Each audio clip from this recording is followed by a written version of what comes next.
আল্লাহ রাসূল সাল্লাল্লাহু আলাইহি ওয়াসাল্লাম এক্ষেত্রে ছিলেন আমাদের জন্য উজ্জ্বল দৃষ্টান্ত। তিনি প্রতিটি ক্ষেত্রে ন্যায় বিচার করেছেন।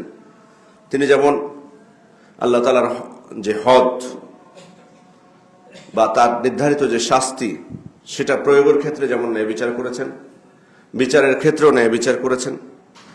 যেমন প্রসিদ্ধ ঘটনা যেটি একাধিকবার আমরা শুনেছি, মখজুমি নারী সহিহ বুখারী এবং মুসলিমে বর্ণিত হয়েছে, যিনি চুরি করেছিলেন।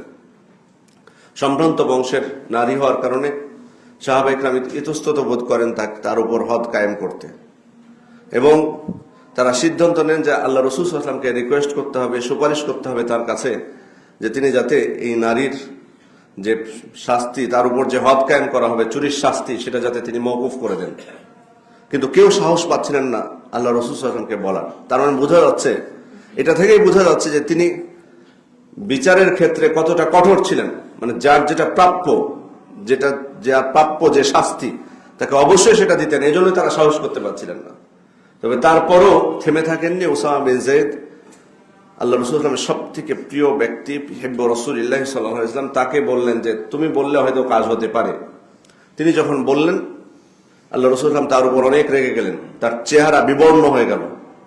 উসামা বিন যায়েদ বুঝতে পেরেছেন, সাথে সাথে বলছেন, ইস্তাগফিরলি ইয়া রাসূলুল্লাহ, আল্লাহ রাসূল আমার জন্য আপনি ক্ষমা প্রার্থনা করুন, আমার ভুল হয়ে গেছে। তারপর সবাইকে সতর্ক করে দিয়ে বললেন, ইন্নামা আহলাকাল্লাযিনা মিন ক্বাবলিকুম ইযা সারাকা ফীহিমুশ শরীফ তারাকুহু, তোমাদের পূর্বের একটা উম্মত জাতি ধ্বংস হয়ে গেছে, তারা কেউ তাদের মধ্যে সম্ভ্রান্ত বংশের কেউ চুরি করলে তার উপর তারা হদ কায়েম করতো না, ছেড়ে দিত। ওয়া ইযা সারাকা ফীহিমুদ দাঈফ আকামু আলাইহিল হাদ, আর দুর্বল কেউ যদি চুরি করত তাহলে তার উপর তারা শাস্তি প্রয়োগ করত।